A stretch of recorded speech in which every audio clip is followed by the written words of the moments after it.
আর আমরা আমাদের ভিতর সমন্বয়হীনতা, এক মন্ত্রণালয় বলছে দেবো না, আর এক মন্ত্রণালয় বলছে দেবো। আবার 350 কোটি টাকা আসলো, 350 কোটি টাকা খুব বেশি টাকা তো না আমাদের জন্য।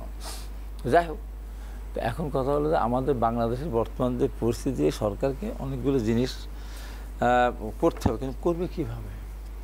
এই যে ঢাকা শহরের মধ্যে কত রকমের ব্যাংক ডাকাত, বিদেশি টাকা পাচারকারী, অবৈধ এমপি, অবৈধ মন্ত্রী বহু আছে, অ্যারেস্ট হচ্ছে।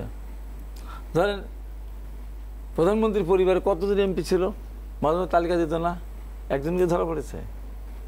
ধরা পড়ে নাই। প্রমাণিত দুর্নীতিবাজ তাদেরকে ক্যান্টনমেন্টে আশ্রয় দিয়েছে, তো শুনি 500-600 পুলিশ সদস্য থেকে শুরু করে বিভিন্ন পর্যায়ে নিয়ে। কে বলবে কথা? কে বলবে কথা? একথা বলার সাহস তো কারণ নাই। আমি মাঝে মাঝে বলি, আমি যদি ভয় করি না আল্লাহ ছাড়া কাউকে।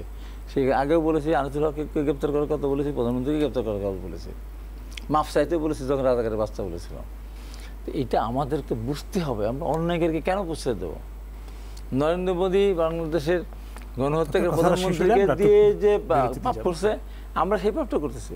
আবার আমরা গ্রেপ্তার না করে সেই পাপ করছি। আজকে প্রশাসনের ভিতরে যারা আছে ম্যাক্সিমাম তো আওয়ামী লীগের।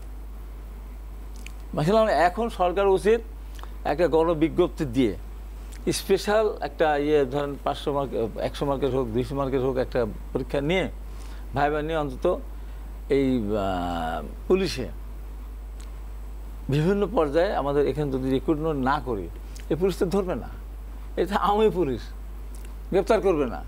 এই যে ছিনতাই বেড়ে গেছে, আপনার এখানে একদিন বলতেছিল যে একটা সময় যখন যাবে তো ভয় পাচ্ছে ছিনতাই। আমি ছিনতাইকারীদের পরিষ্কার করে বলতে চাই, বহুদিন ছিনতাই কিন্তু বাংলাদেশে বন্ধ ছিল। আগে ছিনতাইকারীদেরকে গণপিটুনিতে মেরে ফেলতো।